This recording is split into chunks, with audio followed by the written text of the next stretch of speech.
இது ஜீவனுள்ள தேவனுடைய வார்த்தை. கர்த்தரும் இரட்சகருமாயிருக்கிற இயேசு கிறிஸ்துவின் நாமத்தினாலே உங்கள் யாவரையும் நான் வாழ்த்துகிறேன். நிகழ்ச்சிக்கு உங்களை வரவேற்கிறேன். இந்த உலகத்துல, இந்த பூமியில படுகிற எல்லா பிரயாசங்களுக்கும் பலன் உண்டு. எல்லா பிரயாசங்களுக்கும் பலன் உண்டு. ஆனா அந்த பலன்ல நமக்கு சந்தோஷமும் சமாதானமும் இருக்குமா அப்படின்னாக்கா அது ஒரு கேள்விக்குறிதான். ஆனா வேதம் சொல்லுது, தேவனுக்காக படுகிற பிரயாசம் மிகுந்த நன்மையானது, மேன்மையானது. ஏன்னா நீதிமானுக்கு இருக்கிற கொஞ்சம் அவனுக்கு நல்லதான், அதுல சமாதானம் இருக்கான், சந்தோஷம் இருக்கான். நீதிமான் விரும்புகிற காரியம் அவனுக்கு கொடுக்கப்படும்.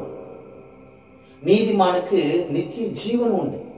நிறைய பிரச்சனைகள் எல்லாம் வரலாம், ஆனா வசனம் சொல்லுது அநேக துன்பங்கள் வரலாம், ஆனா நான் அவனோடு கூட இருந்து அவனை நான் தப்புவிப்பேன் அப்படின்னு வேத வசனம் சொல்லுது. அதனால தேவன் உங்களோடும் என்னோடும் கூட இருந்து நம்மை தப்புவித்து நம்மை பாதுகாக்க வேண்டுமானால் நம்முடைய நேரத்தை நாம் தேவனுக்காக செலவிட வேண்டும். நம்முடைய பிரயாசத்தை தேவனுக்காக செலவிட வேண்டும்.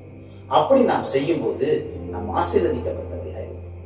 கர்த்தர் தாமே இந்த நாளிலும் உங்களையும் என்னையும் ஆசீர்வதிப்பார்கள். ஆமென்.